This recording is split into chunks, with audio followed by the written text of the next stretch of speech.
এই আওয়ামী লীগ সরকার যেরকম ভোট চুরি করে ভোট জালিয়াতি করে তারা ক্ষমতায় গেছে, আজকেও একটি দল তারা এই ডাকসুর নির্বাচনে ভোট চুরি করে তারা ক্ষমতায় যেতে চায়।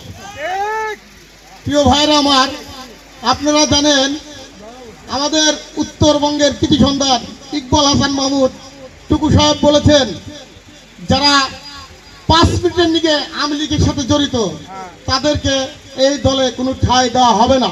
এরা পুরো বিএনপি নেতা কর্মীদের নির্বিচারে গুলিয়ে চালিয়ে হত্যা করে তারা যে শেষ পর্যন্ত টিকতে না পেরে তারা থানায় আশ্রয় নেয়।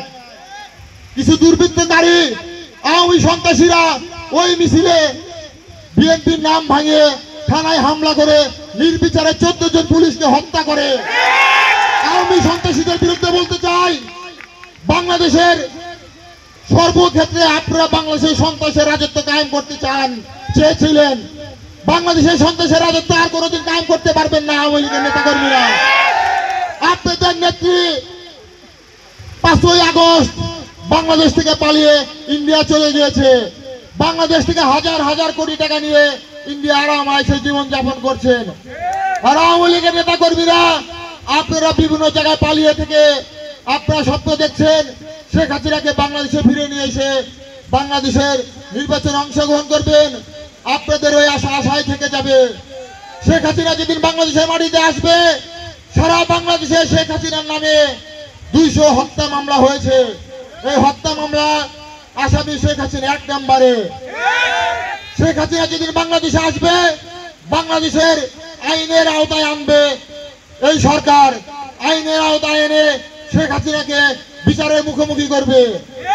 বাংলাদেশের আইনে আছে, কোন ব্যক্তি যদি হত্যা করে, হত্যার বিচারে রায় হয় ফাঁসি। 200 মামলায় ফাঁসি দিতে হবে না। বিডিআর বিদ্রোহ করেছেন হাসিনা, বাংলাদেশে বিডিআর বিদ্রোহ করে বাংলাদেশের সোনার ছেলেরা সেনাবাহিনীর সদস্যকে হত্যা করেছেন। বিডিআর বাহিনীকে হত্যা করে ক্ষান্ত হননি আপনারা।